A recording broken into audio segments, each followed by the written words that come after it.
que é o plano de aula? O plano de aula já é um plano bem mais específico, não é? Se o plano de ensino é aquilo que eu coloco debaixo do braço para trabalhar durante 6 meses ou 1 ano, o plano de aula é aquilo que eu vou executar no dia a dia, no cotidiano. Então é a proposta de trabalho do professor para uma determinada aula ou conjunto de aulas. Corresponde ao nível de maior detalhamento e objetividade do processo de planejamento didático. É a orientação para o que fazer cotidiano, ok? Aqui, pessoal, tem uma coisa que às vezes eu acho que pode vir como uma pegadinha chicletosa, pegajosa, grudenta numa prova, que é o seguinte: plano de unidade. Eu não vou saber dizer exatamente agora nomes de autores, mas existem sim textos, tá? Textos que dizem o seguinte: plano de unidade seria o plano de ensino. O Celso de Santos Vasconcelos, para ele, o plano de unidade é o plano de aula, tudo bem? Mas isso não quer dizer que a aula seja uma aula. O plano de aula é sempre para uma aula? Não, porque isso é variável. Pode ser para uma aula, duas, ou um conjunto de aulas, tudo bem? Mas para o Vasconcelos, plano de aula é sinônimo de plano de unidade. Não é para todo mundo que esse sinônimo existe, tá bom? Bom, outra coisa, gente. Por que o professor tem que elaborar o plano de aula? Porque é obrigação dele? Por uma exigência? Não, por uma necessidade, tá? Ele tem que planejar porque é uma necessidade dele ter esse plano para que ele não realize, não exerça uma prática meramente espontaneísta.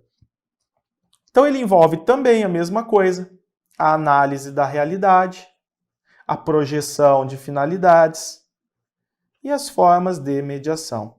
Análise da realidade, nesse caso é o tema que eu vou trabalhar, a necessidade, explicitação das necessidades percebidas no grupo, que justificam a proposta de ensinos, que não é eu, é que.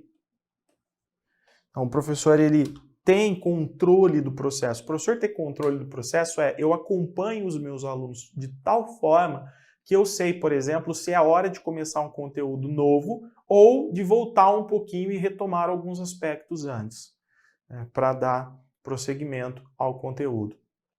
Dentre outras necessidades que podem surgir, né? Então, faz parte da análise da realidade do plano de aula, o assunto que vai ser trabalhado e as necessidades que o professor identifica durante esse processo. Projeção de finalidades são os objetivos, explicitação dos objetivos específicos do ensino do tema escolhido. Então, aqui a gente tem que ter essa definição de objetivos específicos. Normalmente eles aparecem como descrever alguma coisa, né? Sei lá, soletrar, supor que tivesse algo parecido com isso. Dependendo do contar, medir, ok? Dentre outros. Esse verbo no infinitivo, aparecendo de forma muito clara, ele não é claro só para o aluno, ele fica claro para o aluno entender o que eu preciso fazer, o que o professor espera de mim com esse conteúdo, isso pode aparecer no contrato didático, mas isso se torna muito claro também para o professor. É óbvio que só estar no infinitivo não adianta, eu preciso escolher verbos no infinitivo que não tragam ambiguidade ou possibilidades muito amplas, né? Então, se é descrever, o que é descrever? Descrever isso. Por quê? Porque é algo que está sendo estudado ali naquela aula. Bom, então está aí a explicitação dos objetivos. Como que eu consigo alcançar esses objetivos? Fazendo uma boa seleção de conteúdos. Uma boa seleção de conteúdos. E as formas de mediação é tudo aquilo que está no processo, como eu vou trabalhar a minha aula. A metodologia envolve explicitação dos procedimentos de ensino, técnicas, estratégias e por aí vai. Eu vou prever o tempo, previsão do tempo, recursos.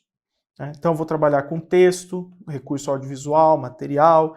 Então, tem professor que gosta de dividir muito bem os momentos da aula.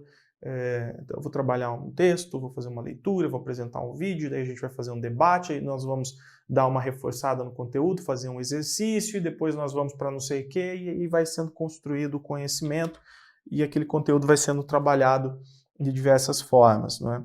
A avaliação utilização de estratégias para acompanhar o processo de desenvolvimento e de construção do conhecimento do aluno.